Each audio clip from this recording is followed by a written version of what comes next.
pleasure to welcome you all on behalf of the Afghanistan Policy Lab at Princeton School of Public and International Affairs to today's event. I'm delighted to see such a distinguished audience gathered here: diplomats, researchers, professors, representatives of media, students, all united by a shared commitment to advancing meaningful dialogue on healing and education in Afghanistan. First and foremost, I want to express my heartful gratitude to our incredible team. Thank you so much. You make this event like this possible with your dedication and hard work. To the Director of the Afghanistan Policy Lab, Ambassador Aurora Raz, for her passionate and unlimited desire to serve Afghanistan and always stand for her people. To the tireless efforts of Dean Amani Jamal of Princeton School of Public and International Affairs, thank you very much for unwavering support and vision. A special thanks to today's host, Spear DC Center, and the wonderful team, whose collaboration and hospitality have been instrumental in bringing this event to life. I extend my deepest appreciation to the esteemed speakers for sharing their time and expertise with us today, and to each of you in the audience for prioritizing this event in your deep speakers. Your presence is a testimony to the importance of this dialogue. To officially open this afternoon's proceedings, I have the honor to invite Mr. Zach Burton to deliver the welcome remarks. Zach, to briefly introduce him to, Zach serves as the inaugural director of Speyer Washington Center. He brings a wealth of experience from government, academia, and multilateral diplomacy, having served as senior advisor to the U.S. ambassador to the United Nations. Zach has worked on key issues including global governance reform and U.S.-China relations. He is also a lecturer at Speyer Princeton University, where he teaches on mediation, negotiation, and peace process. Please join me in welcoming Zach.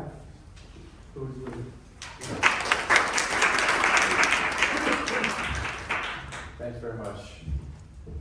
Good afternoon, everyone. Really a privilege. I have a brief and modest but important task of just saying welcome. Welcome here to the Princeton Speyer DC Center. Before we begin and I pass it off to our great panel, I just want to say welcome and a bit about the Princeton Speyer DC Center. This center was opened about a year and a half ago, and I and my small team here have been building it into a fully fledged living center, and I do want to say thank you to Hanifa Darwish, who some of you know, and Andrea Pescu. Without which today would not be possible, so thank you to them. We have a number of objectives here at the center that in service of our faculty, of the School of Public and International Affairs, of our students and our alumni, but also the wider community. But our primary aim is to bring some of those unique strengths, our people, our research ideas, and plug them into various policy processes here in Washington to be sort of a bridge between academia and the policy arena, but also to be a platform for conversations like we're having today. And I will say that I personally am delighted that we have such a strong presence of Afghans here today. As too often in these rooms around this town, that isn't the case. So I'm glad to see that. The events of recent years, the return of the Taliban, the ongoing humanitarian crisis, the erosion of fundamental rights, issues you all know far better than I. These developments necessitate critical examination and creative ideas, and a commitment to ensuring Afghanistan's future is not defined solely by its past. Healing and reconciliation are, of course, an incredibly important part of that. So today's conversation is an important part of that. So we're fortunate to have you all here. Delighted to have Ambassador Raz here, as well as her team from the Afghanistan Policy Lab. We're always delighted to have them. So I will get out of the way now and pass it over to our panel moderating this afternoon. The discussion is another person you know well, Dr. DePauli, an associate professor at Johns Hopkins University and the author of several books, including Warlords, Strongman Governors, and the State in Afghanistan. So thank you all again for being here. Welcome, and Dr. DePauli, it's all yours.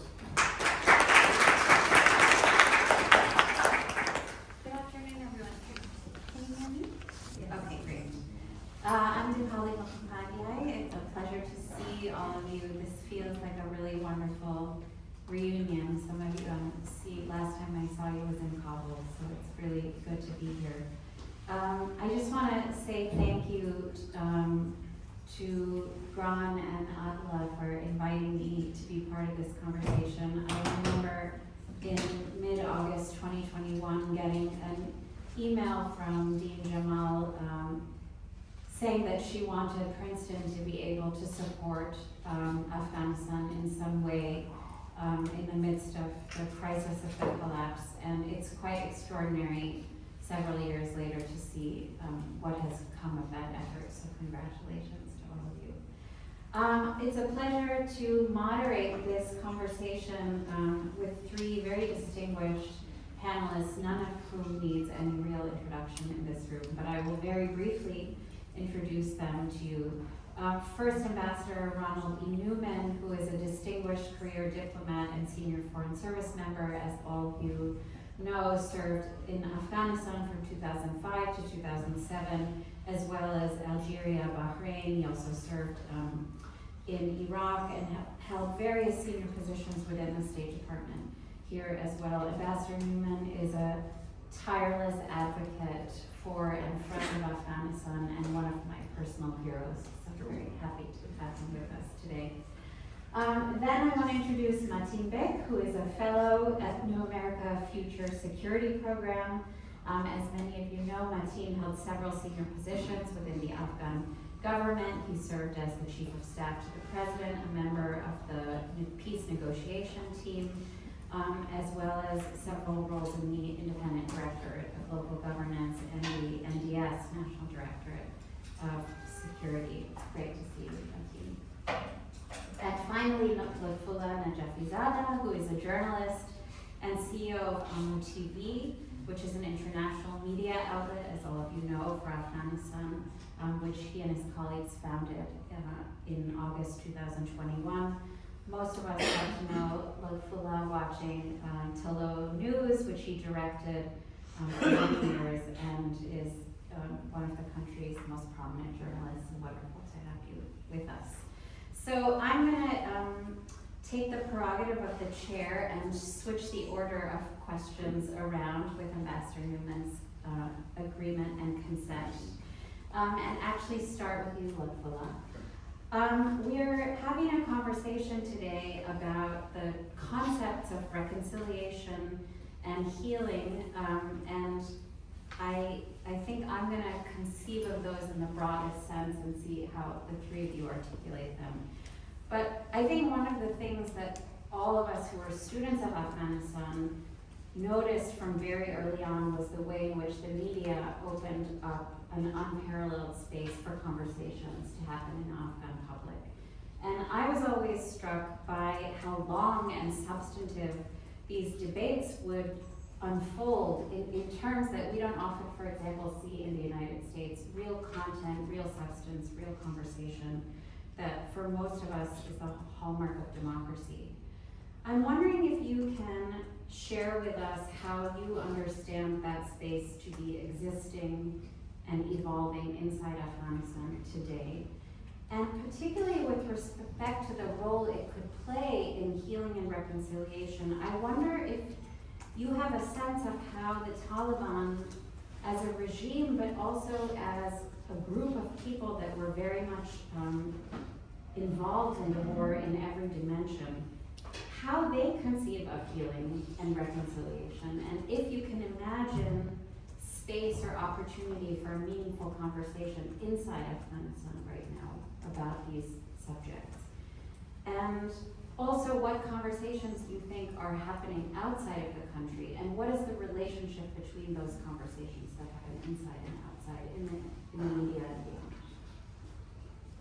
Thank you. I don't think there's much of conversation happening inside the country, to be very honest with you.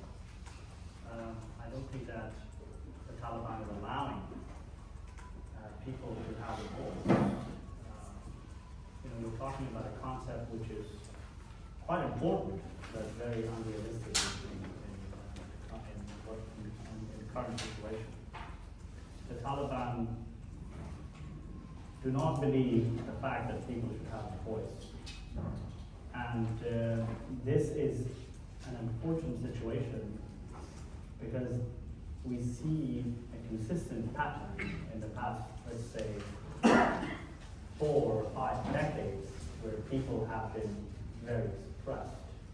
There were always approaches very top-down. Rulers talk, people listen. Without providing an opportunity for ordinary people to have a voice. In Colombia, they created the Truth Commission, where members of the FARC and the paramilitary were engaging with real victims. And they were hearing from people who had lost their loved ones. And that really triggered a national reconciliation process at a very grassroots and rural level. That has happened in Afghanistan, I'm not really sure. The media did, however, create in the past 20 years an environment where people who are expressing their views in an unprecedented manner. In the TV channel that I used to work for 10, 12 years, we were inviting 3,000 Afghans, ordinary Afghans, a month. In our talk shows, in our news reporting, 3,000 Afghans. And on the TV right now, we have this call-in show where we receive 3,500 calls in 1 hour from people across the country trying to speak up and trying to, attempting to get heard. I'm not sure if, in the concept of reconciliation, if there is sort of a two-way traffic. I think we have failed time and again to create an environment where people and decision makers, people in power in particular, Taliban or even before that, to have this space for genuine reconciliation. And then of course you talk about it in a more sort of traditional way of in the tribal context, in ethnic context, and in regional context, whether we have really have much of reconciliation. I don't think that in today's Afghanistan in particular, I think the space is closing. I haven't come to the conclusion to say that it's an absolutely closed space, but the Taliban are trying very hard to shut it down for any discourse to take place.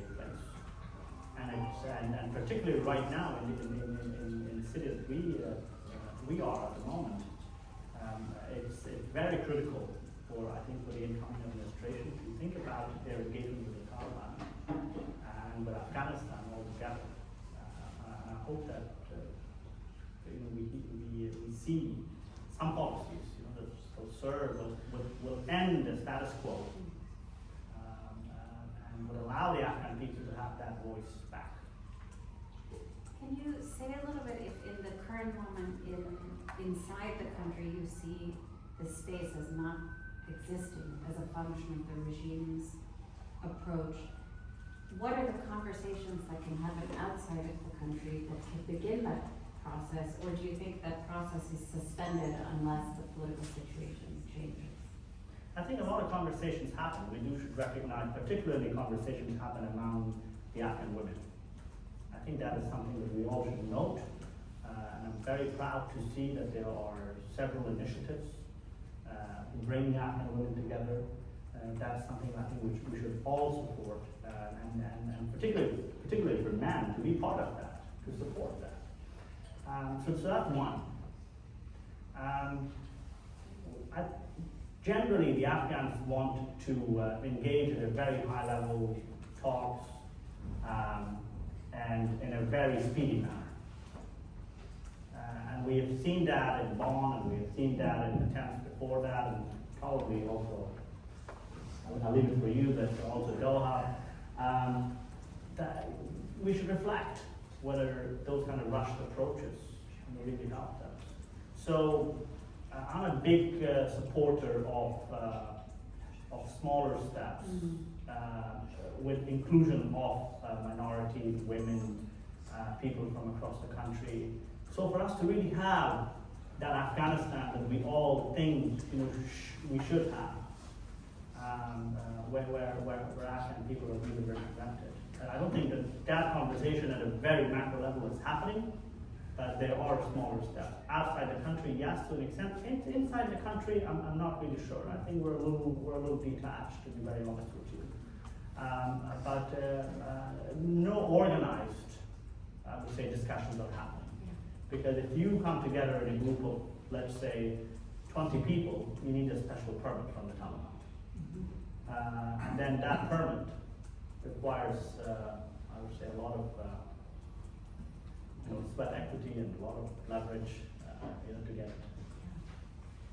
So Mateen, then let me come to you, because you were part of a very small group of Afghans representing the Republic who had a set of interactions with members of the Taliban that was meant to be the beginning of something that could look like a reconciliation and eventually a healing process. And I wonder if you can share with us a bit, were there moments where you felt something like a reconciliation or even a healing process beginning? Do you feel like with more time and with more space that process could have played out differently, or do you think it was damned from the start as a function of the conditions within which it happened? Thank you. Before going to that, I'll a little bit talk about the year which leads to negotiations in 2020. As someone, because I come from a family, we have politics, I never believed there would be some sort of coexistence with power. And I had also lost my father and other members of the family. I was not hopeful. But 2018, when I was the head of local government, we had that ceasefire. That completely changed my perception, no, peace is possible. We could live together. And that 3 days looked like a national reconciliation for us. And at that time, after that, because I was getting in office, I had to manage that provinces. Because we were not prepared. We were not prepared they will be welcome by the Taliban side as well. And the public will come out. So it was a celebration. That 3 days, and that no, this country is ready for peace. People are, as we are tired of war, the other side is also tired of the war. And we also did a little interview with all our governors. It's quite interesting what we found out. In the places where we had a longer fight, in the southeast, some parts of the north, there was more welcome of ceasefire. More Taliban came to the city. On the other hand, in the areas where the Taliban was just making space, or the fight was very new, we didn't have them much, like Taha or Jowzjan or somewhere around the area. So it showed that where there was more fight, people were more tired, exhausted. So that was one. Second, to your question, in 2019, we had an inter-Afghan dialogue. I was also there. Najat Zadeh was also there. Hussein was also there. Marjan Akhdami was also there. Dr. was also there. We had 2 days of talk, right? First time I was meeting with Taliban. There, of course, we figured out we have two different ideological things. We have a different vision for the country. We were saying everything could be compromised, but the head of the state has to be elected. But they was saying different thing, and they were like more emboldened, and they were already there was a year more negotiation with the American side. They were close to having an agreement, and even there, some of them accused us of like being a mercenary of Americans. It doesn't matter anymore. And then also we came of moment. We need to talk. And there was time, there were a lot of misperception about each other, which we cleared. And there was side of the thing which they were talking, and we were not aware of it, but there was some truth in it. And there was side of thing which they were not aware, but we were already suffering. For example, those days, there was I exactly remember, the last day of the dialogue, we had a suicide car bomb in Gaza. A lot of children died. So Minister of Defense sent me the pictures. That time Minister Assad was the minister. He told me, Mati, could you do a favor and said, could you show this picture to the Taliban, what they have done? Then I stopped. I mean, the way my nature is, and they know I had already had we used to crack joke with some of the Taliban, and I stopped Muttaqi. I told him, look, I admit, we have made a lot of mistakes. That's the thing. But do you also accept this? This is also a crime.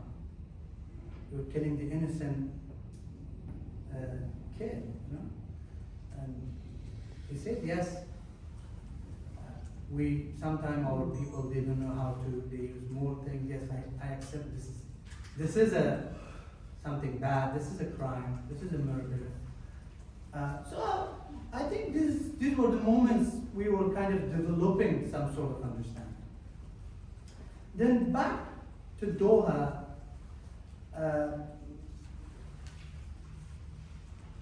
I mean, I don't want to talk why we failed.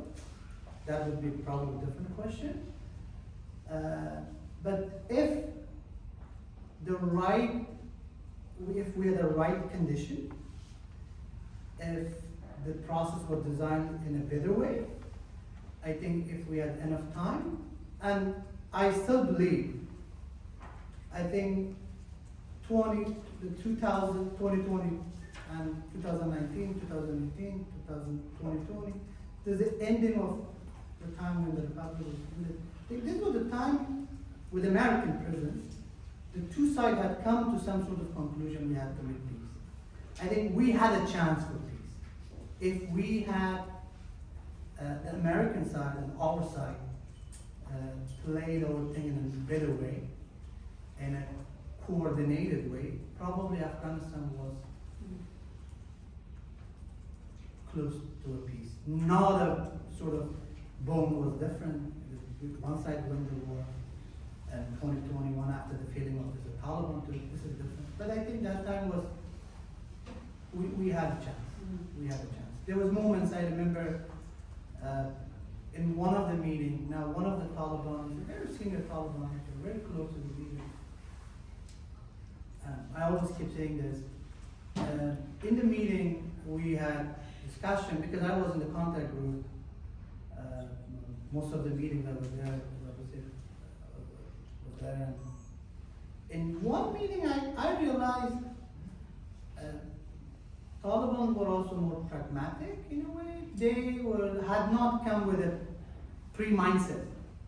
They were open. If we had the, as I say, the enabler and outside the mutual, things telling me. Because one of them told us, like what we are talking is very minor issue. We're supposed to sit together tomorrow, form a government. Probably these things could be discussed later, these are very small issues. So yeah, I would say if we had played right, I I think I think this was, the Doha could have, not the way the Doha did, but that process could have ended up to something. So let me ask you then, sadly, that scenario did not play out, and instead the republic collapsed, and the devastation and the disappointment of that is something that so many people in this room and all over the world are still living with. I wonder, what do you think the role is of those who served in the republic, if any, to acknowledge their own responsibilities as part of that collapse and the disappointment and the attendant disappointment that came with it, and as you said, ultimately the failure to play the hand better. What is the role of those figures, yourself included, in that process? I think it's a right question.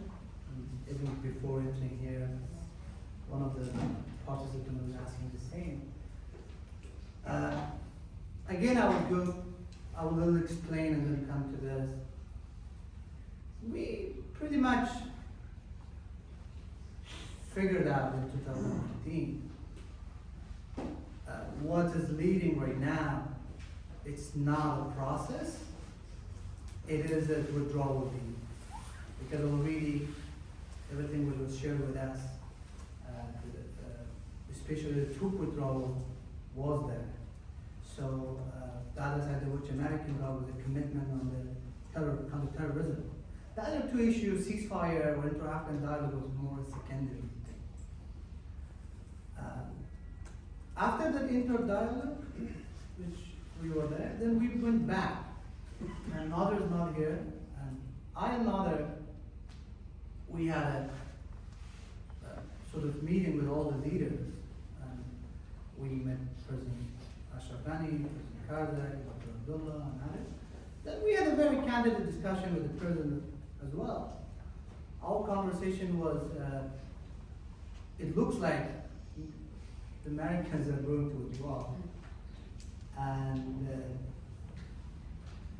the Taliban, for taking this withdrawal, they might agree with interacting talk, even ceasefire, but they will wait for the time when the Americans leave. Right now we have a mutual understanding. Then they might make an excuse and fight and take over everything. So if we could stand and fight for some time and create a mutual hurting stalemate without the American presence, then the Doha could work. So let's prepare for this. But what he said, we will leave, that's a different thing. I think leading to that,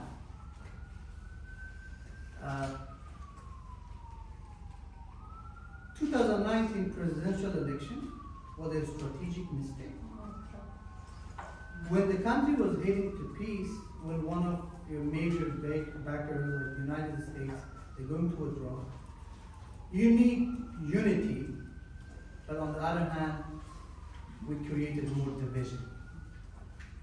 There was a lot of it.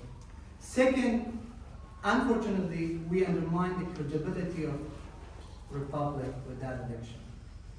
So I would say that was one of the key moments that kind of, we did a self-defeat to ourselves. That was a very, and I was part of it. And I have come and said, I apologize. And every Afghan deserved that. Mainly, those who were in power, we enabled that. President Ghani, the reason why I came out with talk and criticizing, he had to come out and seek the people's apology. He was also responsible. He was the president. And I believe, with knowing the American intention and withdrawal, still we had an experience of Taliban in the 90s. And it was not like Bashar Assad's regime. People didn't welcome the Taliban in every major cities. People on the other hand were more concerned with the Taliban. So we had the willingness and the public support, if even without the American support, I believe we could have done something. But unfortunately, we did the opposite of this. We completely went against that.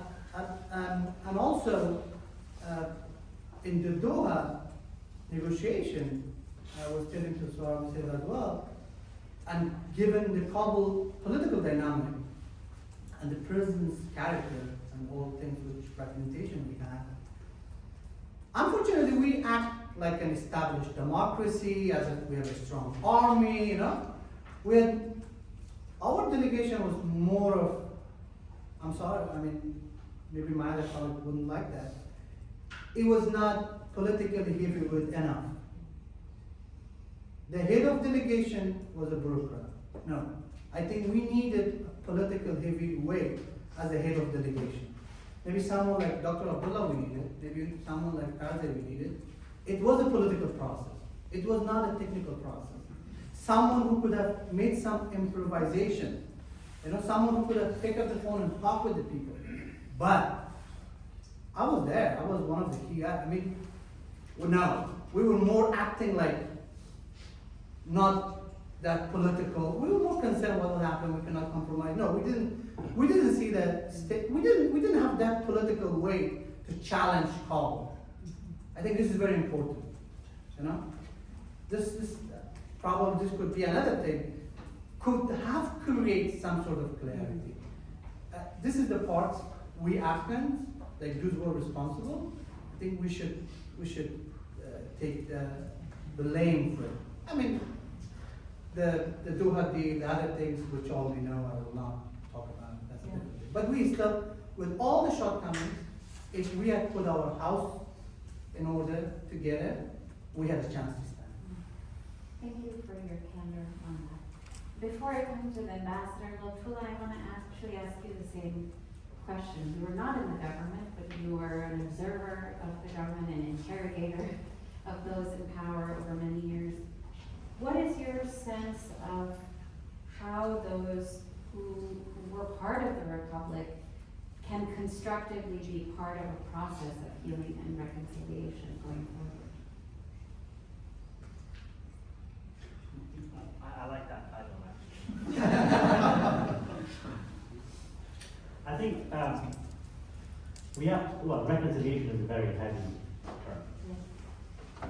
I think we're mostly talking about peacemaking or even probably deal making, which could end to peace or not necessarily peace. So branding it as national reconciliation is probably not appropriate, given Afghanistan's very, I would say, troubled history. So national reconciliation requires a national process, people being at the very center of it. And then the political attempts in Doha or even in Bonn, those were more sort of attempts for power sharing, trying to create some sort of stability for a national process or national reconciliation to happen over time. So I think that distinction is very important to make. And the lack of responsiveness on the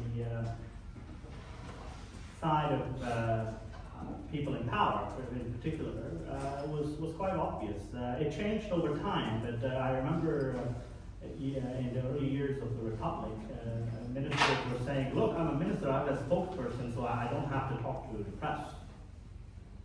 And this is not my job." And then we had to go and tell them, "Look, I mean, you're a minister, it's all right that you're a spokesperson, but you should also talk to, it's not talking to the press, you should talk to the people, and you are apparently endorsed by the parliament." So it took some time to realize that we have to be responsive to people's concerns. But in general, I think there was this disconnect. Look at the approval rating of Ashraf Ghani. It was hardly about 15-20%. Look at the turnout of the 2019 elections, which was less than 1 million people. If I'm not right. I think 800,000 people voted. Right? And these are very strong indications of the role of ordinary people in the overall discourse. And it was I would say it was, I agree with they said that at some point it felt like a self-defeating strategy on the Afghan side. But I wouldn't be fair not to criticize the Western, particularly the American policy, in 20 years or so, the intervention, the amount of engagement was so much that it took the essence of ownership and leadership from Afghans across the board.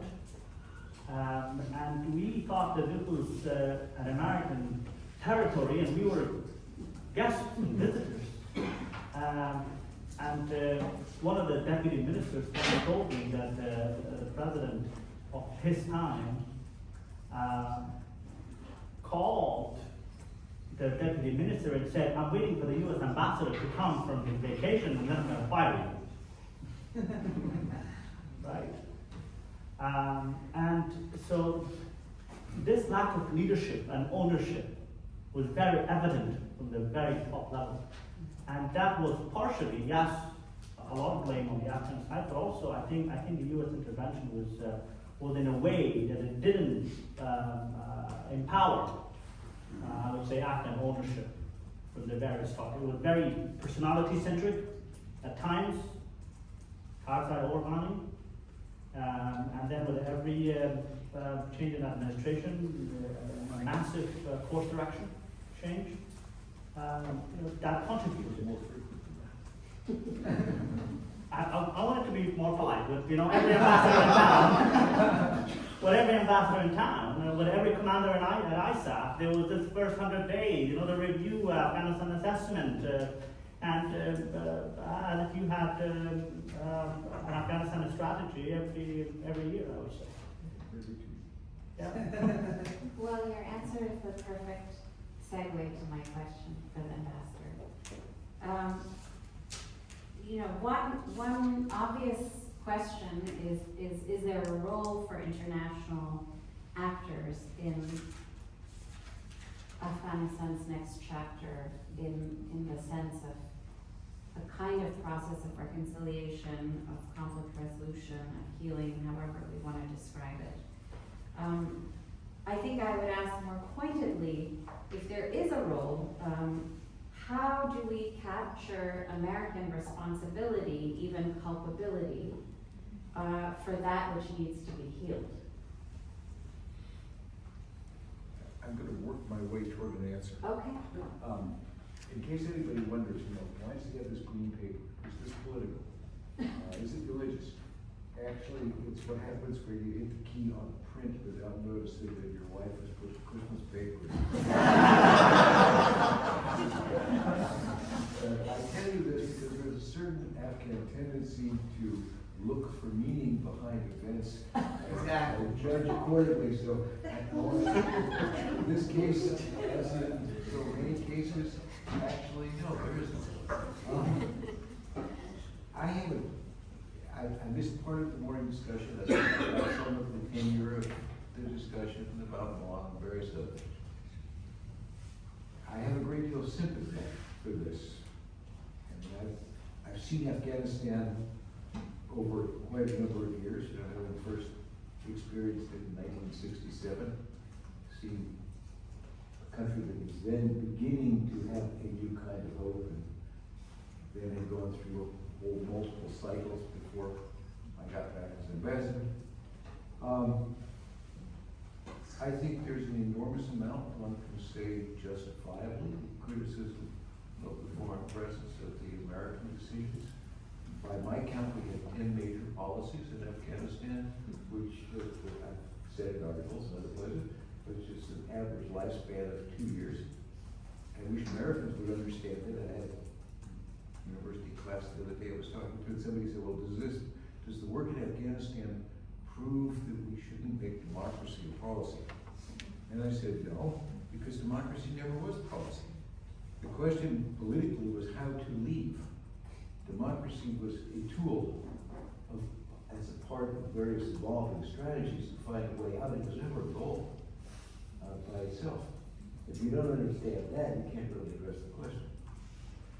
Having said that, I think the discussion of American international culpability, responsibility is enticing, it's seductive, it's endlessly fascinating, and I have to tell you, in my judgment, it is completely useless. It is not going anywhere. The United States is out of Afghanistan. Decision I deeply resent. But that's where it is. It's not coming back. There is nothing in the Afghan situation now that is going to tempt the Trump administration to go back. And certainly, if even had the Biden administration been reelected with Kamala Harris, I don't think it would have been either. There's, whether it's tiredness, politics, can have a long discussion about why people help with that. But it is I believe it is a fact that we will not find a deep commitment to America, in America, to an Afghanistan solution for a very long time, absent maybe another 9/11. And therefore, giving into this very seductive appeal of discussing what ought to be the responsibility, I completely understand it, but it is completely useless. It is not going to take you anywhere. And therefore, I think one has to begin addressing other questions. One talks about the international responsibility. There is a general international consensus to refuse formal recognition of the Taliban. Underneath that consensus, that is framed. It's gradually coming apart. The regional states each have their own policies, but they're all much more worried about explosion in Afghanistan, terrorism, and refugees than they are about women. And they may maintain the superficial consensus, but underneath you see the trade delegations increasing the trade, increasing the discussion of rail lines. Maybe after 20 or 30 years, we'll really do a TAPI project. Maybe.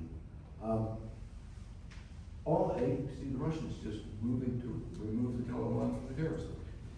You can see where these things are all going. They are not going in the direction of some international pressure that is going to bring change. I don't like that. I don't. It's not what I want.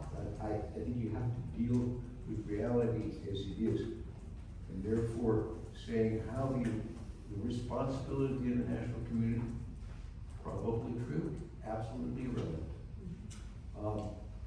So there are frictions, as we've talked about. But if change is going to come, it's probably going to come from inside Afghanistan.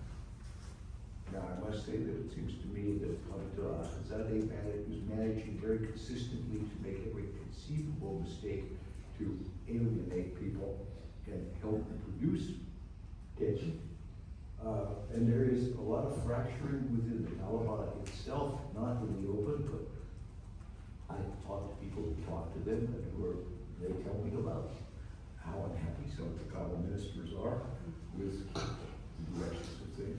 I don't know where that all goes, but historically speaking, this kind of thing is unlikely to last forever. So, what can one do? The theme of this conference, the reconciliation.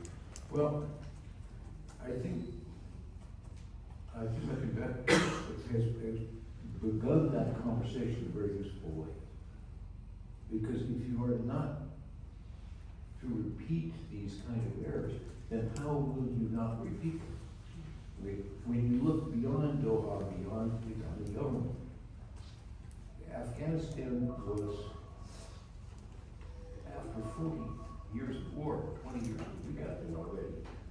This was a very divided society. It was a society where people looked to what they could get today, because who knew if they would survive until tomorrow? They're very understandable. But the result is it created, I'm massively oversimplifying, but it created a culture in which political leadership, but going down quite a ways, looked for what you could do for yourself, for your community, for your colleagues, for your group, whatever, however you define a group, but not out of real estate. You have to ask how many children of senior people went to the military. Who fought for who would fight for their country? Whose job was to fight for their country? President Biden's son fought in Afghanistan, or Iraq, which, Iraq. We had General Petraeus' son fought. We have a number of senior leaders whose sons fought. Go back far enough, I went to Vietnam and fought. Unless you have that spirit in a new leadership, up and down, you cannot have a Ukraine. You cannot have the people who will stand on their own.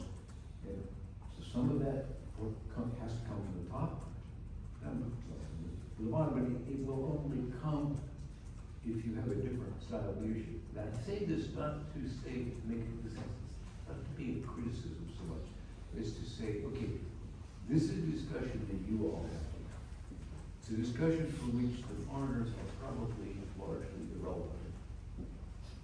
And it's going to be a very hard and very long discussion, because it's not about the high level principles, of which there is a great deal of agreement in the diaspora. But it's about these difficult questions. How will you share power? How will you hold people in your group responsible for corruption? It's easy to blame somebody else. But the leaders who would take their own people to trial, and particularly who would take their own people to trial publicly, have not yet been created. And this discussion is not one that you can have in the turmoil of change. At some point, there will be change in Afghanistan. God knows how many of us will be alive to see. But it will happen, because you can't keep the country bobbing the way it is now. But when that happens, everything will be in flux. And then the questions will be about governance, and they will be about power. So if there is to be a reflective, long discussion about how to change the political, social culture of governance, that is one that diaspora is the place to have. But it's a very long conversation. It's very easily diverted from that topic to past, foreign responsibility, Afghan responsibility, American responsibility, international responsibility. Why doesn't God fix this? But those are diversions. So my sense is, and by the way, I looked at this question, America has a 70-year reaction of how it approaches problems, and it's a failure. It's a creation in America of policy responses, and then we try to sell it to some poor foreigner. This is what we did in Vietnam. It's what we did in Iraq. You get an analysis of what the problem is, and then you get Washington deciding by itself, without talking to foreigners, even though it's a foreign problem, about what the solution should be, and then you go try to sell it. And you also, in the process, occasionally try to pick leaders. And after 70 years of consistent failure, it would be good if we had another policy. But it is the unexamined reflexive approach, and it is likely to be the approach again. So if you're going to sell an Afghan policy to Americans, rather than wait for Americans to try to sell you a policy that probably won't work, then you need now to begin the very painful process of thinking about how that will happen. I can tell you, and I should. I think that's a very powerful note as an imperative to open the floor then, because we are in the midst of that kind of a conversation, and let's open it up. I'm sorry about it, make people unhappy. No, making people unhappy is part of the job. Do we have a microphone or how? There's a microphone here, but I'm not. Okay. So that's there. That's for you. That's- Ah. Okay, so I just want to invite people in the audience to raise your hand. I think the microphone will come to you. If you can tell us your name and share your question, I'll collect a few and we'll go from there. Yes, please, we have a question. My name is Reza, and I have a question for Ambassador Moon. I know you slightly touched on how the Afghans should create their own policies instead of waiting for the Americans to give them policies. But given your tenure as ambassador, how would you think the new administration, Trump's administration policy be towards Taliban, dealing with Taliban, given how Taliban are dealing with the women and not even getting medical assistance? Thank you. Thank you. Other questions? Yes, please.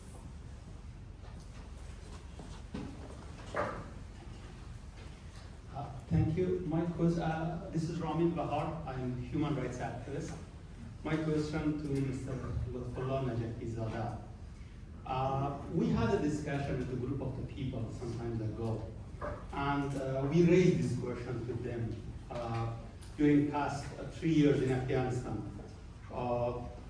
Beside all challenges and the pressure the Taliban brought to the people with every new decrees and laws and limitation to the people, except the voice of the woman, we didn't witness a strong voice from the people against the Taliban.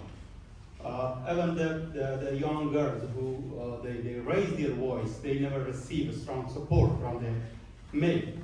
And the just resistance we witnessed some time ago in Badakhshan, a big group of the people made, they stand against the Taliban, even some of them were killed by Taliban during the demonstration was for the eradication of the poppy lands, not for their basic human rights issues. So this was the question why the Afghan man don't stand with the woman, don't raise their voice. And the question, some people believe that most of the, because of the nature of the not the culture, but the practices or the harmful traditional practices in the Afghan society, they don't believe the woman rights, or especially the woman rights, for example, rights to work for the woman, rights for education is important, or they don't have to stand for this. Or the other people believe that this is not the priority. It is important, but we have other priorities in today's Afghanistan, which is the poverty. They don't have, before they think about their education of their girls, they have to think how to feed their girls. So, based on your knowledge, because for a long time, 2 decades in Afghanistan, you were deeply involved with the people, and now also in this current role you have, we know you are in contact with Afghanistan. What is your observation? What do you think why the men don't raise their voice against this restriction? Thank you. Thank you. Omar, and then all the way to the back.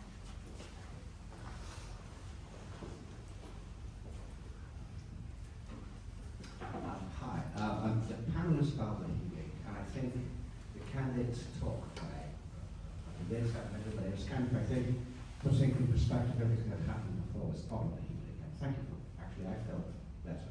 But my question is, you've mentioned about this whole kind of shooting one in the neck, the whole process of like the election. elections and the conversation and everything else. I was wondering, where was that wisdom in 2020? That wisdom that you mentioned, all of you that. The election was bad, 2020. There was a lot of misunderstanding, but I'm asking, this reflects a huge amount of understanding of Afghanistan in a pre-war period. But I want to know, in the government circles, where was that wisdom that actually look at the elections of 2020 and say, this is wrong, or political unity, or how to deal with this one kind of like Taliban juggernaut that's coming and taking over? Where was that wisdom? I want to actually have your opinion. Oh, that's it, you too. And I think for the Americans, I don't know what to ask. Let's get one more up here in the front, please.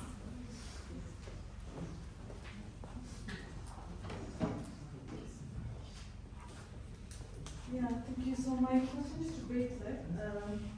Do you think if there is a potential for the start of an intra-Afghan talks, and do you think Taliban are willing to speak with the Afghan diaspora or the Afghan opposition about? You said that during the Doha peace process, they were much open to discussion. Is that willingness still the same? And do you think there is any difference between the Haqqani groups and the Kandahar group? Do you think there are people Taliban who are willing to get an inclusive government or to restore women's rights? But do you think we see any difference between different groups among the Taliban themselves? Thank you. Okay, why don't we start with you and then Arfan? I mean, first, to shoot the question back to, what do you mean by wisdom? Do you mean like that understanding? That understanding that it talks about that the election Yeah. is actually bad. We have to I think, to be really frank with you, frank conversation.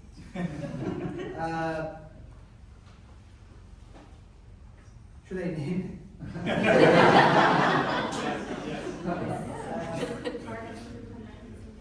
Yeah, I have a comment on that as well. Back in 2019, so we went, first how it started. We came, because July 2019, that inter-Afghan dialogue we had some understanding, all of us from the Taliban, that we shared some views. So we talked with Dr. Abdullah, we talked with Professor Sayyaf, we talked with President Karzai, and the Speaker of House, some of the people. All of us were on the same page. Then, of course, a couple of times we met President Rouhani as well in group, but then the time came, we met just me and Nader and him, three of us, to have a candid conversation. We recommended him.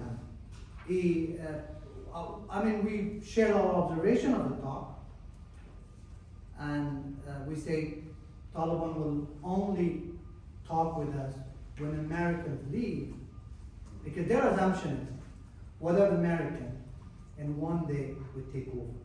That's their assumption. So let's make this assumption wrong, prove that wrong. We have to prepare for a scenario where the American forces are not on the ground. We will leave on our own. And he said, all this perfect, I agree. And even another, the commander said, all that our developmental fund and everything has to be channeled in the security, we need to have everything he said, okay. Then we came and said, we need unity, that also is, I agree. I mean, the point which was very controversial, in that art circle, so one has to raise that. So we said, both of us, we said we have come to the conclusion, Mr. President, election should not be held, and this will divide us. And he said, no. I didn't say what he did, that's a different thing, but his right was, this is an American conspiracy. It's a white coup. I will not stay in the government even one day without election. it doesn't matter, I will hold election. That's it. So, he was the only one insisting on election. Very much so. And one time in the between, there was one morning we were all called. I think President Trump, I don't know from which side he had wake up that day. In the middle of the night, he had a call on the door. This thing was not signed. It was 2019. Then he had connected President Ghani as well. They had talked. Then in the morning, we were called in the meeting. It was 5, 6 of us. I was there. Amr Al-Sali was there. Minister of Defense, Minister of Interior, India's chief, and then these were the people who were present there. The president said, well, I have talked with President Trump. He is asking us, we have to come to Camp David. So there was a lot of conversation. Then we decided, we said we have to go, and our expectation that moment was something would be imposed on us. So that meeting, then we decided, probably it was an ethnic thing as well, I should be one of the members, because I was coming from the Uzbek community. And then our India's chief was Dr. Zia Sraj, he was Tajik. And then NSA, National Security Advisor, NSA, and also Minister of Defense, and himself. So we had to fly to Washington, but that didn't happen. That was one of the moments he was kind of willing. If there was a pressure, probably a deal would happen. But except that, to your question, I think it was mainly the president himself. Then he was seeing it, not having election, mainly more of a pro-Biden. He would name that mainly. That was the thing. I hope I answered the question. I think the election for constitutionally, the election was delayed. So the elections only happened after Trump tweeted. The election campaign started 20-25 days to the election day. That was when Trump tweeted about Camp David, about the killing of the American soldier. So that killed, basically that suspended the peace process. And that was when we went into an election mode, one. Second, I think Ghani wanted an extension of his mandate. His argument was that, look, I'm an elected president, you can't just oust me from power. So that, for him, an election was an opportunity to get a mandate for another 5 years. So any peace deal with the Taliban has to accommodate him in some form or shape. So that's why he was very insistent on holding the elections. I know that, for instance, his main rival didn't have a team ready.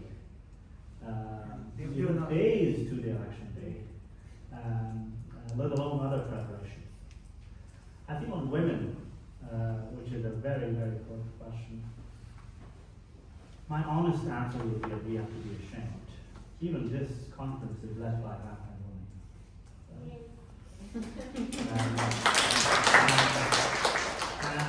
And moderated by women, a friend of Afghan women, and an Afghan man too. This is a huge... You are not doing it justice. The man behind it.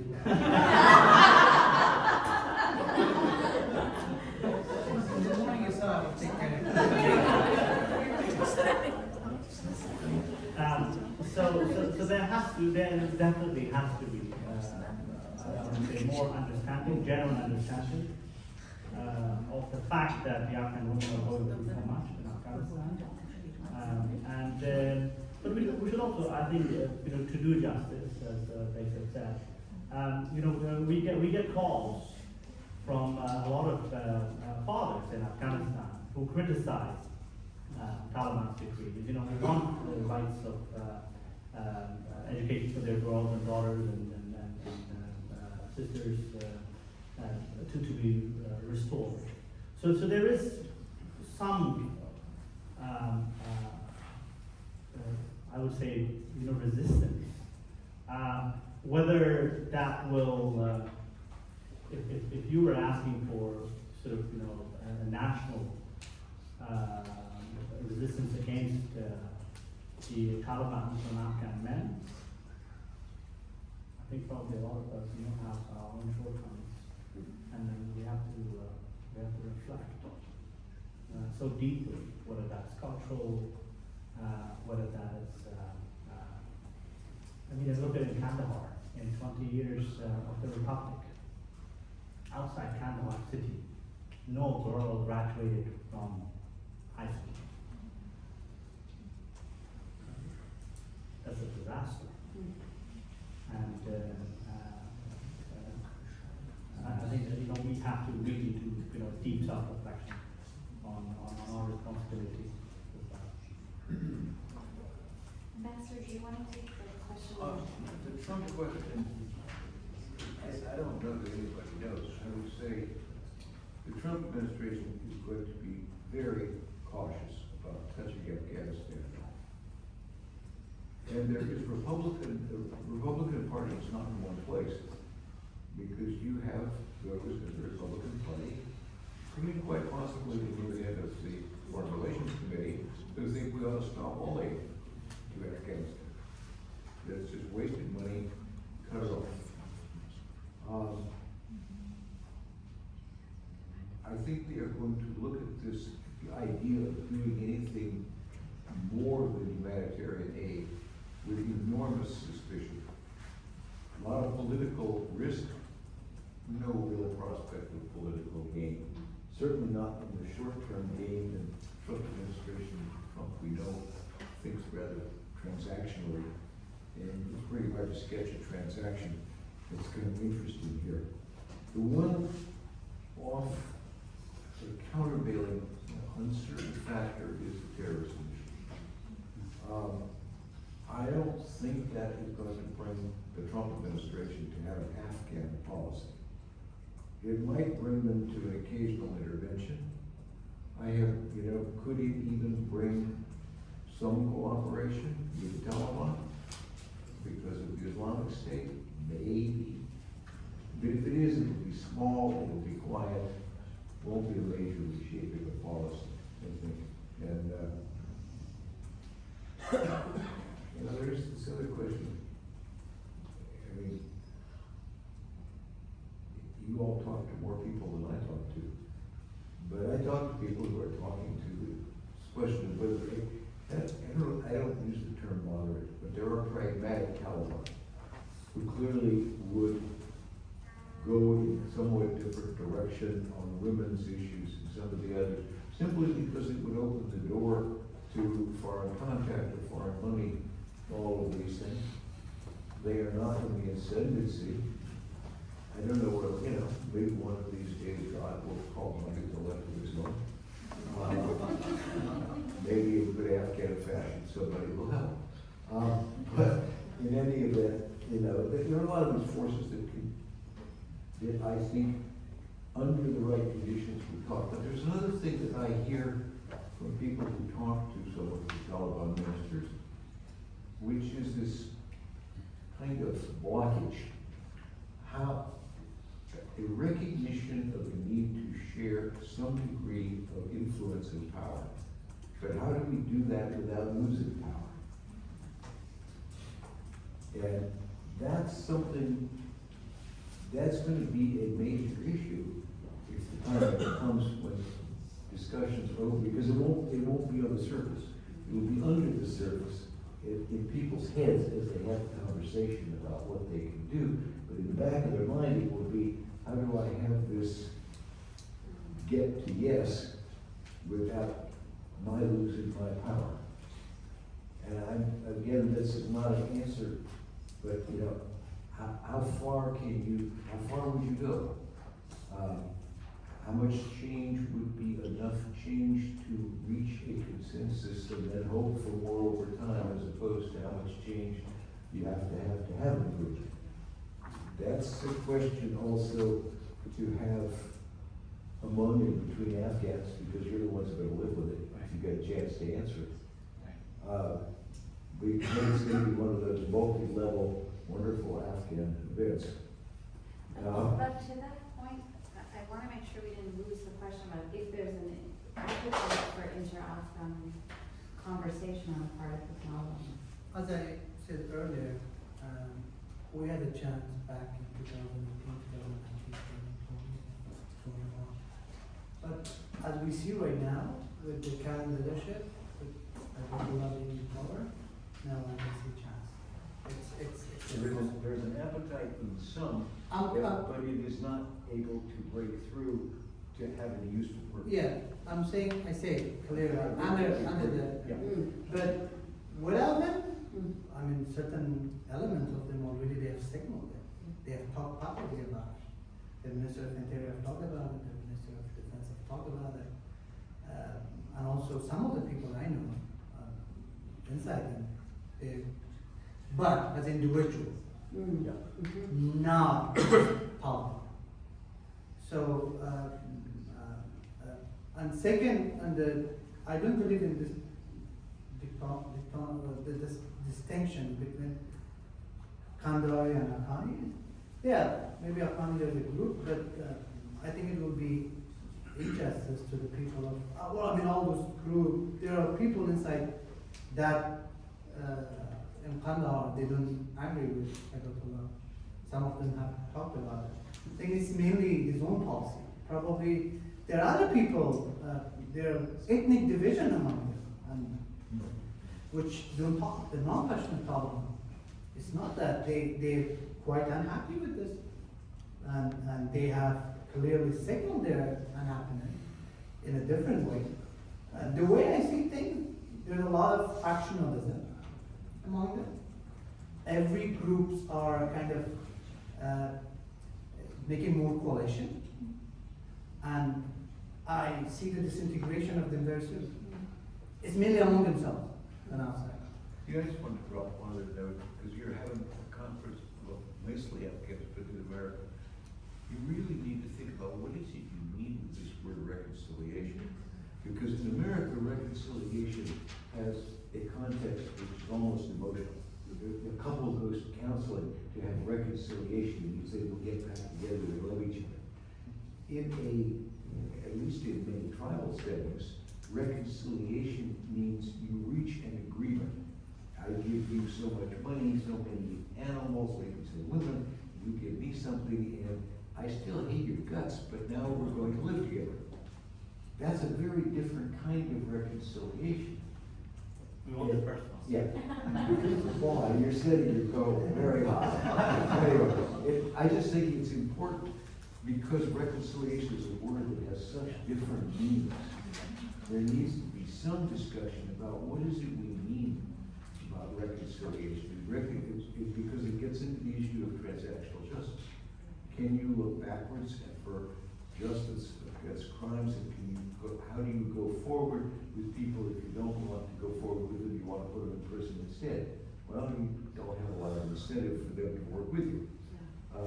So there's some things that need to be clarified here to know what you mean before you can go to talk about how you mean it. Okay, can I jump in quickly on the, I think the Trump policy question is important, because I understand that the U.S. has significantly degraded its interest in Afghanistan, but it has not gone to zero. So it's important not only because of the U.S. influence on Afghanistan, Taliban, or others, but it is also very much related to how the region reacts to Afghanistan vis-a-vis U.S.-Afghanistan relationship. So that's quite significant. And the timing is critical, particularly for those of you based in DC, is to seize this opportunity to engage with the incoming administration. I know this is not a presidential issue. I know that Trump, might not be interested, but there is an emotional element when it comes to probably some of the principles and below that. The State Department has in fact drafted policy for the incoming administration, as probably not all we can't call it recommendations, but at least some options or scenarios to be put on the table. So where is the Afghan voice, where is the Afghan contribution to that, right? Who is talking to the incoming administration? I think this is an important question for a lot of us in the Afghan scene as well. The U.S. is one of the countries with no special envoy in Afghanistan at the moment. And the remaining envoy, we don't know for how long, for instance, she will be in the job. Whether they will maintain these two positions in a month or so. And if not, how is that going to affect the relationship? Certainly, I think the incoming administration is not happy with the status quo. And they have made it very clear. How are they going to change course? This is something that I think we have to explore. Yeah. I would just add that in addition to the marriage counseling metaphor, there's another approach I think the Americans often take to reconciliation, which is a kind of strategic forgetting and hoping that we can just move forward unless and until another cataclysmic event were to happen. And for me, that's also part of the caution you're making, Ambassador, which is not to expect that we in the US will necessarily come to terms with what we've done or not done, and rather might just shuffle on forward until we are confronted with. Well, we'll fix that with the commission. Well, the commission, we hope will do some of the work. Okay, we have many questions in 15 minutes, am I? Yes? Okay, so let's collect the remaining questions. Let's start with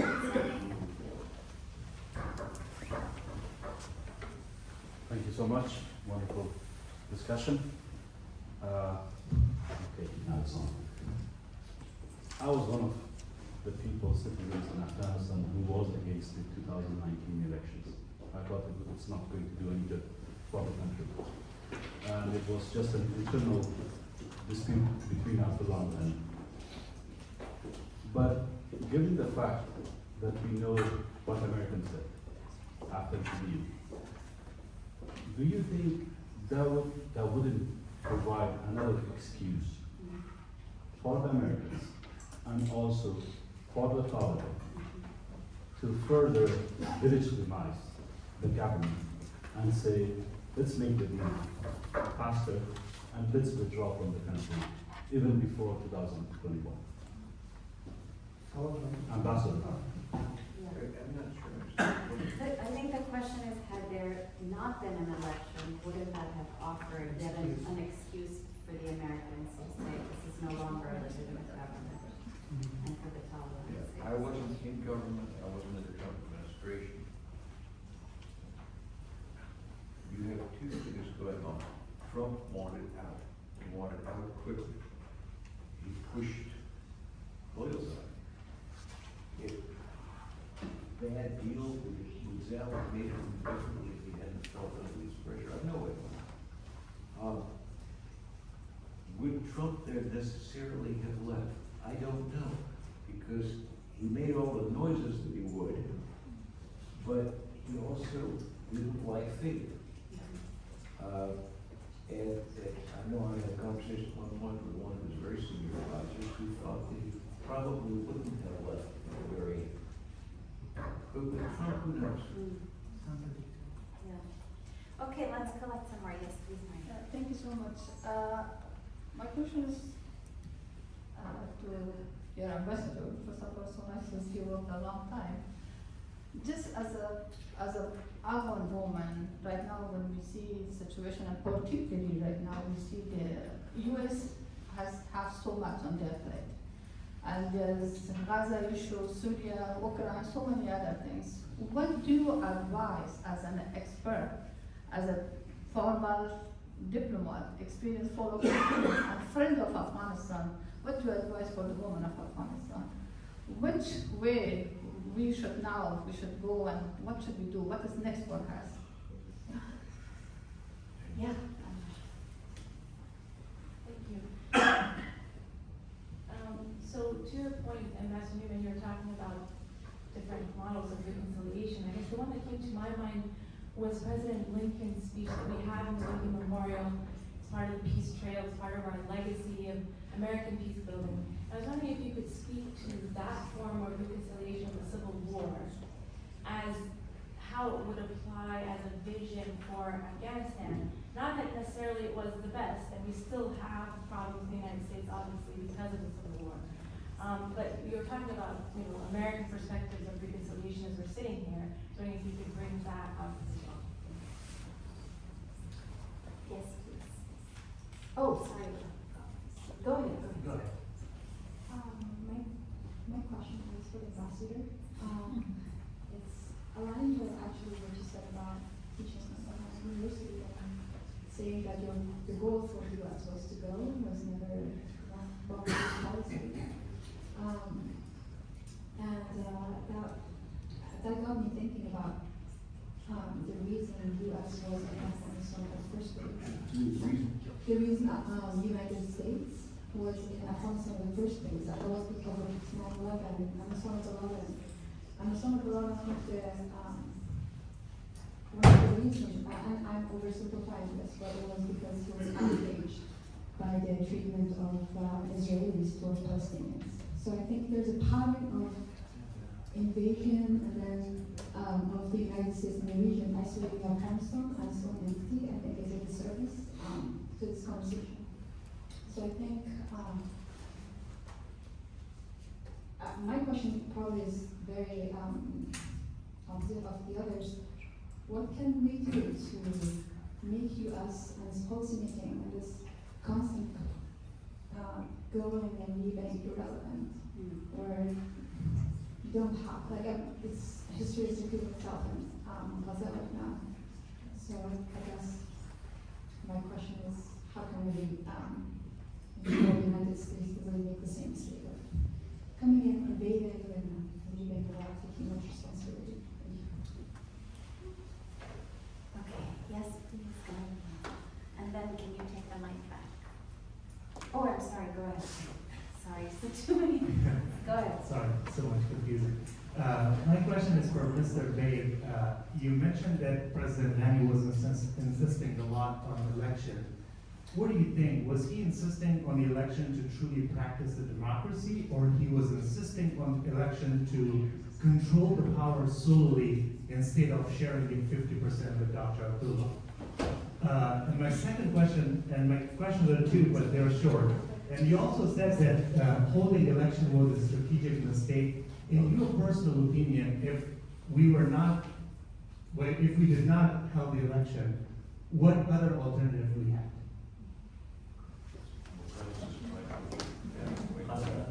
Okay, Munaza and then Mohammed in the back. Okay. So this question is for Najib Fizallah side and Bayside. I'm interested in looking forward. So how can we address the impact of decades of war and unresolved grievances while embarking on some kind of a reconciliation effort? With a large diaspora and an exiled Afghan community dispersed across the world, and many of our country's leaders present here today in this room, what are the next steps? Reflection, I think, is easy, and reflection alone does not suffice. What are some actionable agenda should be prioritized to make some forms of reconciliation a priority? So the members of the Republic who were integral to much of what has befallen on the people of Afghanistan, do they have an agenda of steps forward after they left the country? Bayside, you mentioned issuing a public apology. Formal apologies, although symbolic, are extremely powerful steps towards forms of healing and reconciliation. I just wanted to know more of your reflections in this regard. Thank you. Does Mohammed still there? Yes, she is. Yeah.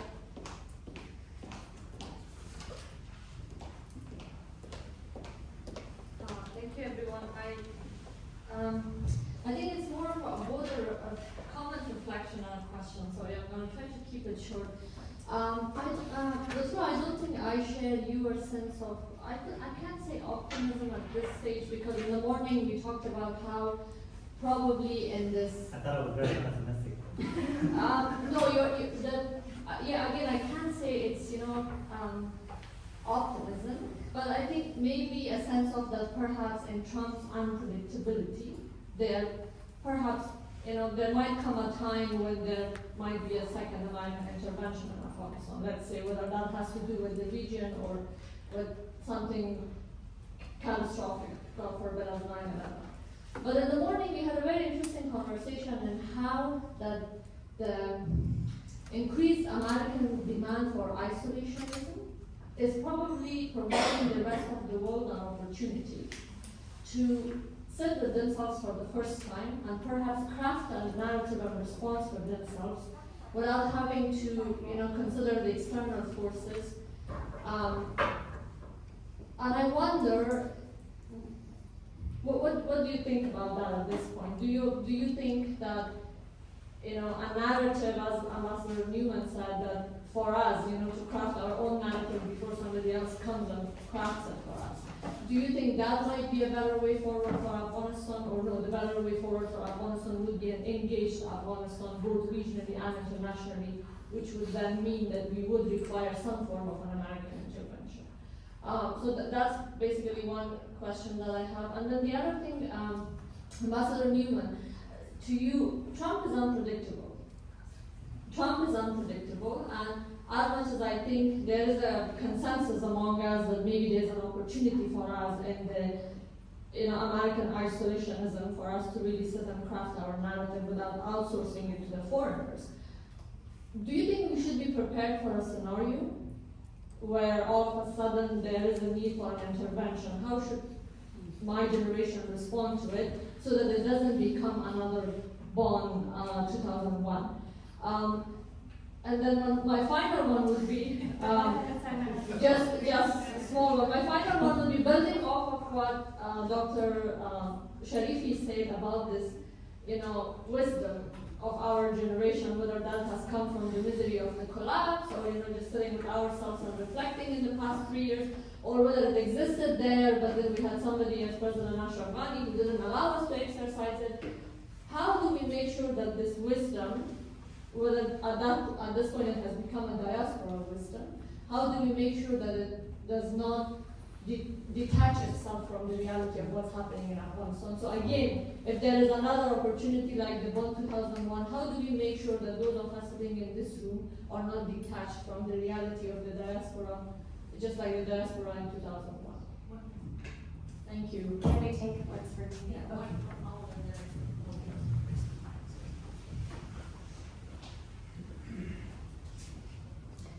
So we have two here. I think we'll go to Paul and Omar and then Bill.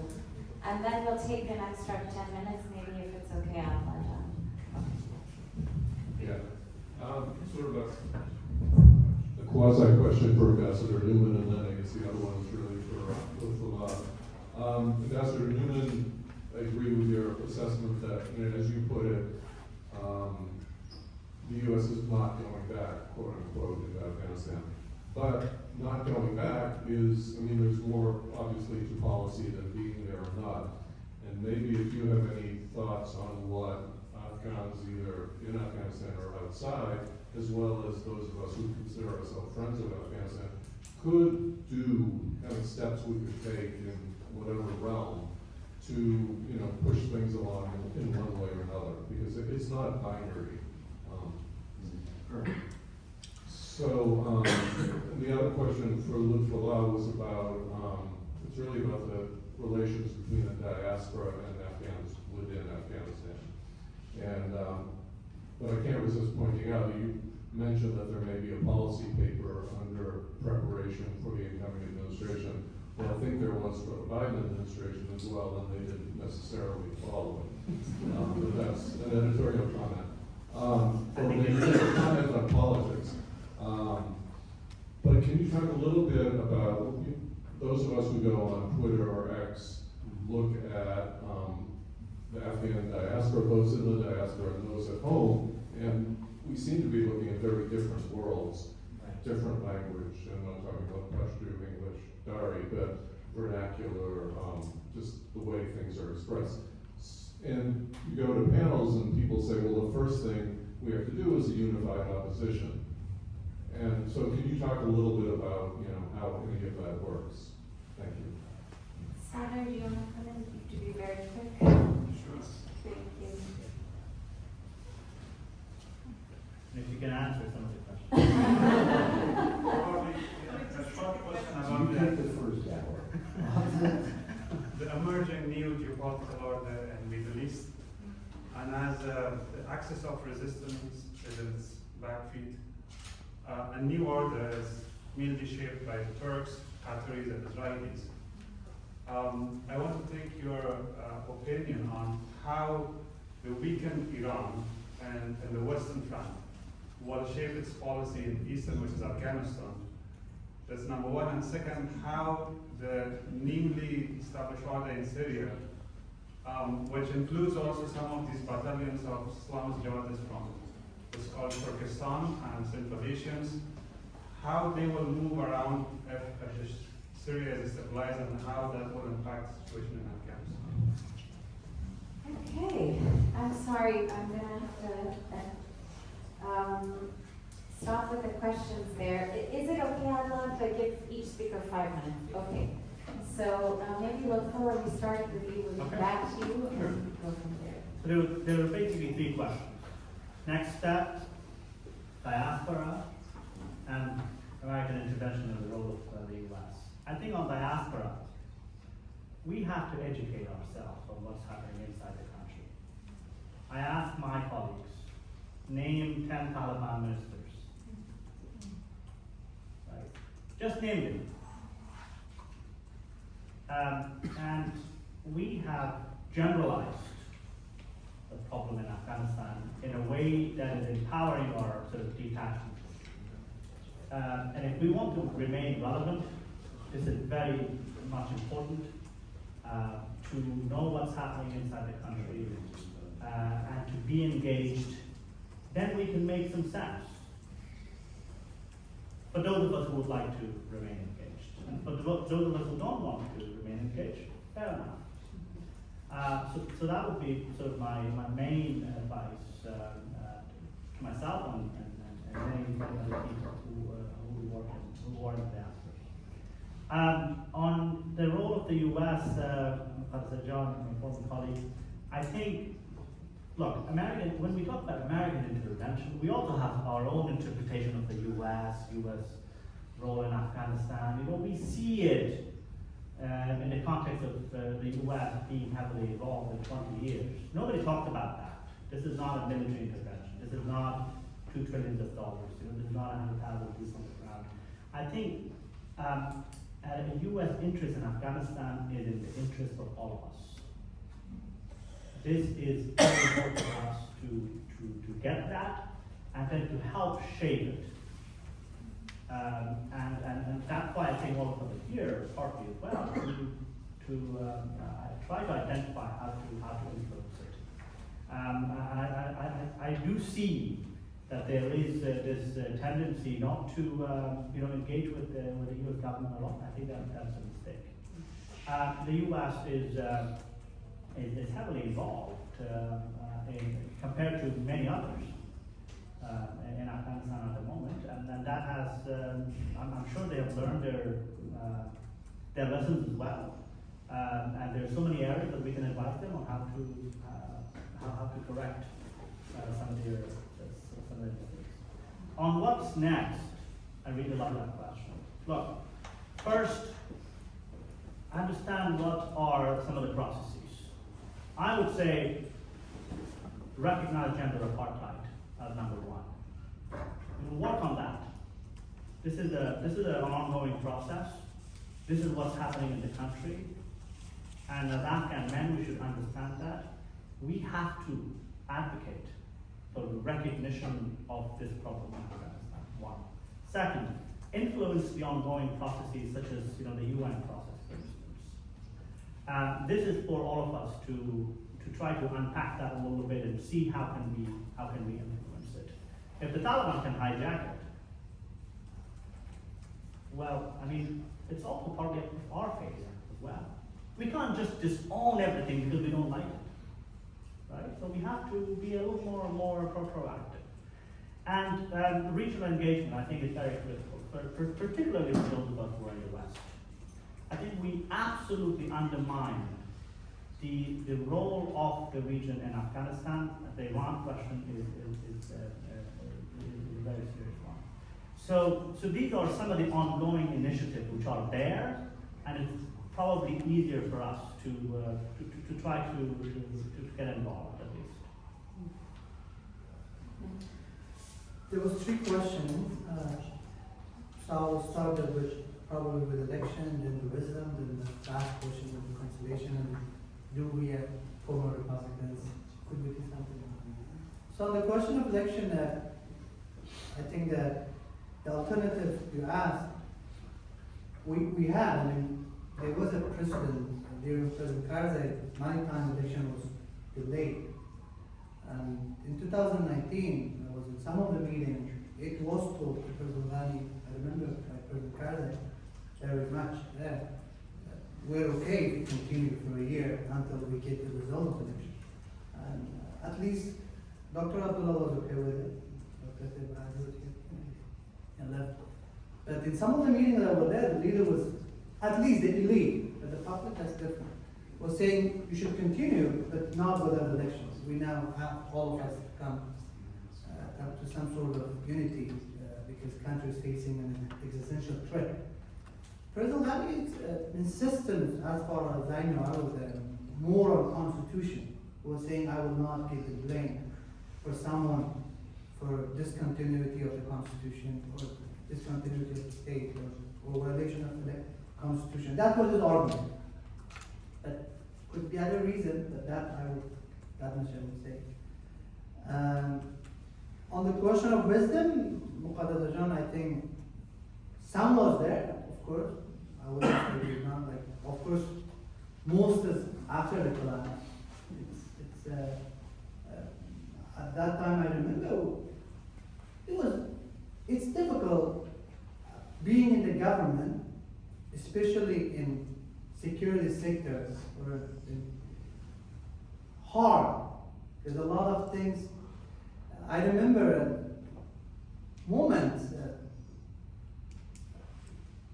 My own friends, my own classmate, is protesting against the other side of the wall. I'm on this side of the wall and managing it. And some of them, you know, one of them got even injured.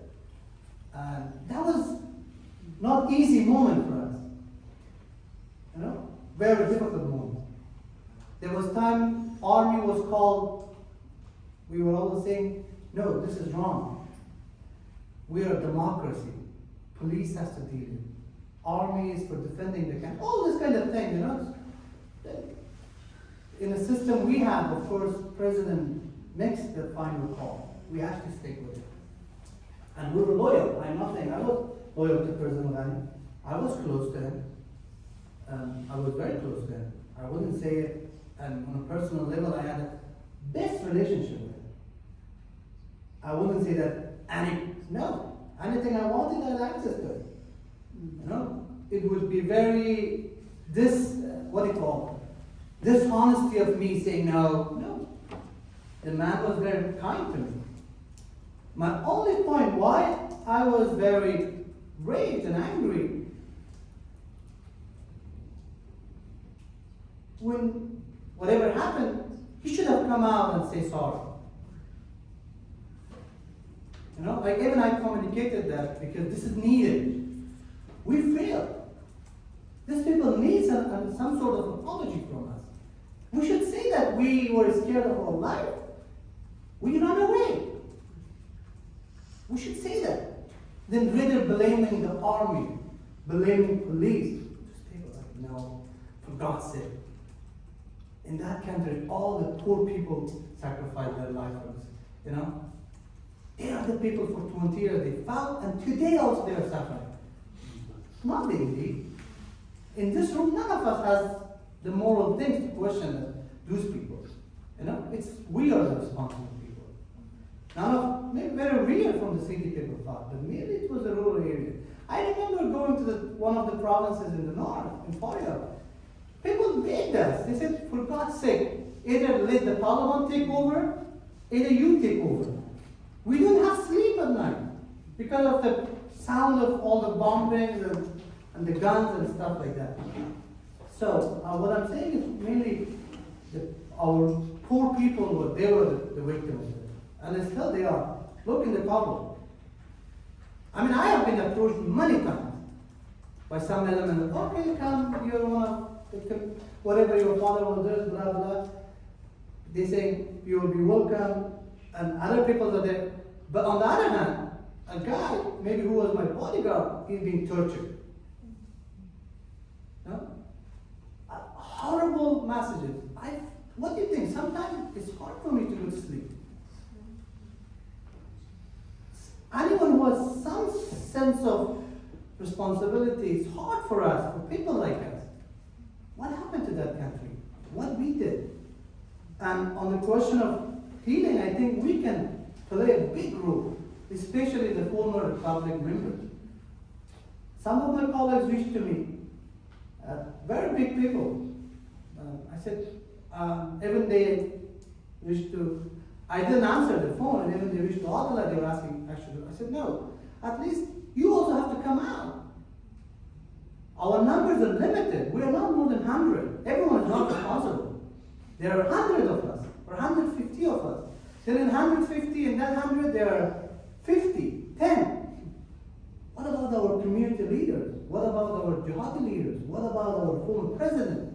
You know, I think former Republic ministers and president, we have a role come out and to say this is the mistake we made, and we apologize for that. And I said clearly, I was against election, but I played a big role in Ghani becoming president. I enabled that.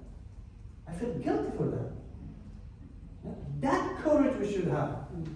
I think this is my call, and I have been telling my colleagues, if we want to form something to change our country, we should start from ourselves.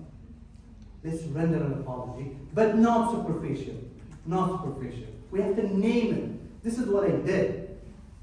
This is what I enabled. Right? Maybe I could not change it, but I enabled. I'm sorry for that. I think this is the path forward. Thank you.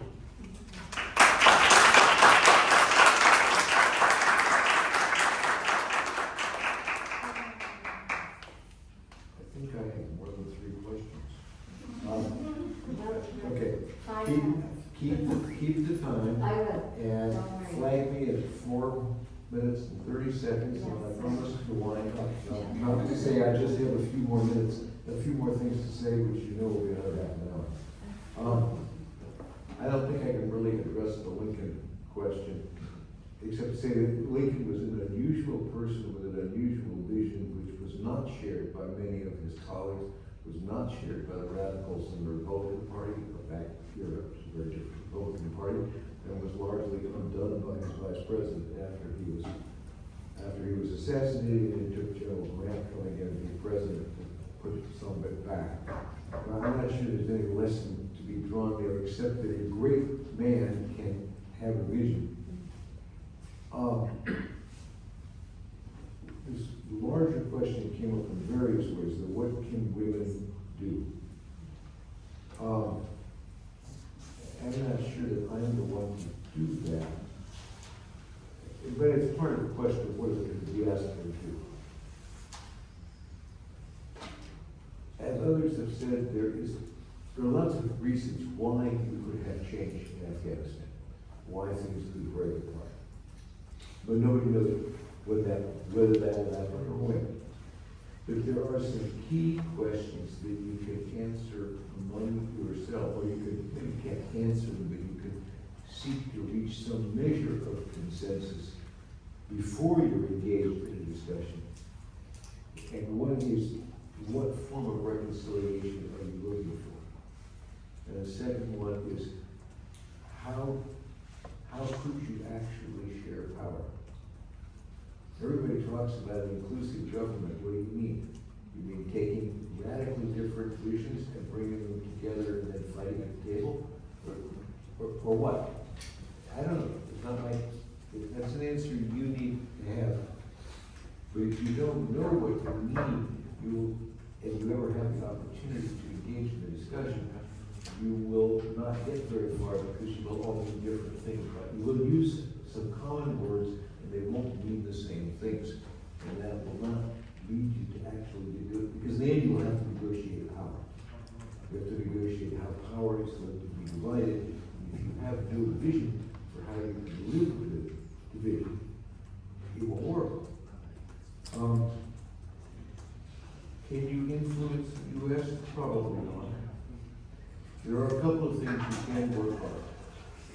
One, I hope you will continue to work on keeping some level of aid flowing to Afghanistan, which means there's a need to educate at least people in Congress to the fact that you cannot distribute aid, which has to be done through NGOs, without some measure of leakage. So the question is, how do you control leakage to the Taliban? If you let the discussion as it is now becoming increasingly, how do you have no leakage to the Taliban? Good day. Because the only answer to that in the end is going to be cut off the aid. So there is a need for a reaction.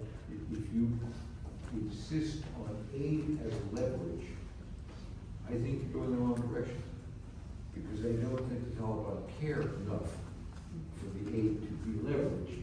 But if you push that argument hard enough, you may get the aid cut off. Okay, great. I thought Bill had excellent advice about, and frankly, it would really delight to hear the frankness and honesty presentation that I appreciate it. But you made a point about knowing the reality of Afghanistan. And it's terribly important, and it's very hard. You all are better positioned than most of us, but the foreign reporting is about violence and repression of women, and that's all it is. And there is a lot more. There are women's business centers. There are areas where women can do things and are encouraged to do things. And it doesn't offset the other, but it's part of the reality. It's not reported at all. And then, so I think that is hard to work on. You asked about the Middle East, how all these changes in the Middle East affect Afghanistan. It will probably be even more people to ignore it entirely. They're going to be too busy with Syria, Iran, Russia. This is not conducive for having any of the major players pay any real attention to Afghanistan. So it's back, not very much. I don't have any magic bullets, but there are things you can do to better prepare yourself for a day when you may have an opportunity to change. And it would be a shame to waste that opportunity. Well, I think that's a very actually hopeful note to end on, which is that in the midst of what may be some sustained period of neglect, or let's put it more politely, quiet on the part of the Americans vis-a-vis Afghanistan, this kind of rich conversation feels appropriate and timely, and I'm very moved actually by the candor that's been expressed here, and it was been a privilege to witness it and be part of it, and I thank you all for joining us.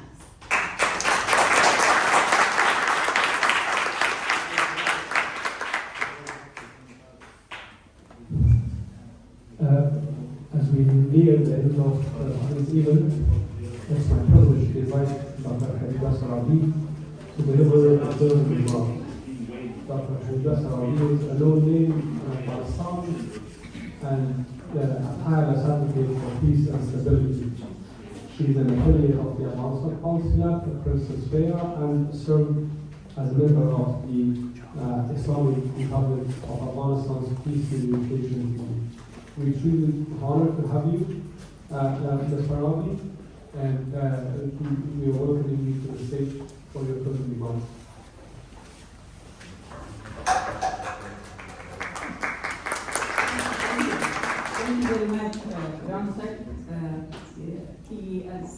two very important and nice names. Ground reward, both of them. I fall in love with both names. Let me give thanks on behalf of the Afghanistan Policy Lab, thanks and share my gratitude and appreciation to all participants and panelists and the moderator, okay, at the end.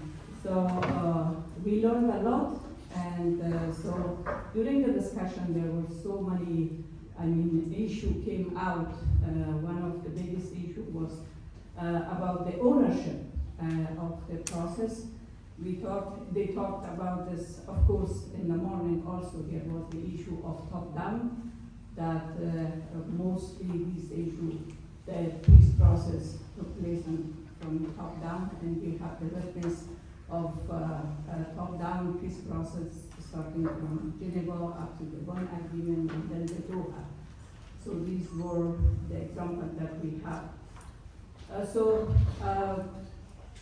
Learning from those lessons, we have to listen to the ground, to the people who are on the ground, and they have to have a big part on the peace day. And these are the people, these are the ones that they are suffering today, they are making a change.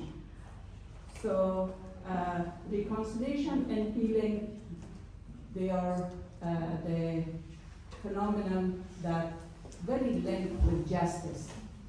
So if there is no justice, there is no peace. If there is no justice, so of course we cannot go through the reconciliation and healing. The justice can start from the family, from our own, that our panelists, as your panelists also discuss about that. So if we fulfill the justice from our home, so that especially from if we bring justice to the women and girls in our family, not discriminate them and not put them in pressure, there will be justice. And so they can learn the equality and justice and bring it to the society. We also have to make a change for the to make a progress of our culture. The culture of we have to avoid the culture of violence to culture of tolerance and acceptance. If we can teach our children, especially women, are getting a big rule on that. If we can teach our children not, for example, unfortunately, this is our culture in our community, that men are not crying. You have to be brave. You have to carry the sword. You have to carry the gun, and you have to take the revenge of your cousin that last time he killed, your brother. So this culture should be changed. So we have to teach our children, our sons, that to keep tolerance and also acceptance. It can be possible through women group. It can be possible through young generation, that the one that they have been suffered a lot. It also can be carried on with the media influence. Media can play a big role on that, and the media can go through each of the family and change the mindset of the people, rather than to take revenge, to teach them to accept and to teach them how to tolerate the others. Thank you very much, and I hope that someday we can meet again in Afghanistan. And congratulations for Adelaide Ross, Ambassador Ross,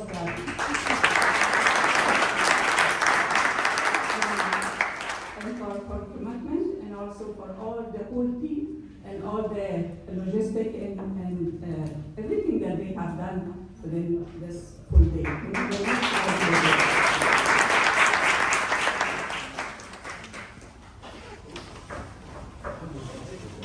As we conclude, I want to sincerely thank our panelists for the valuable insights and thoughtful participation. Please join us now for a reception to continue our conversation, and we are very much looking forward to seeing you for our future events. The reception and refreshment is served in the hall, and looking forward to see you there. Thank you so much for your time.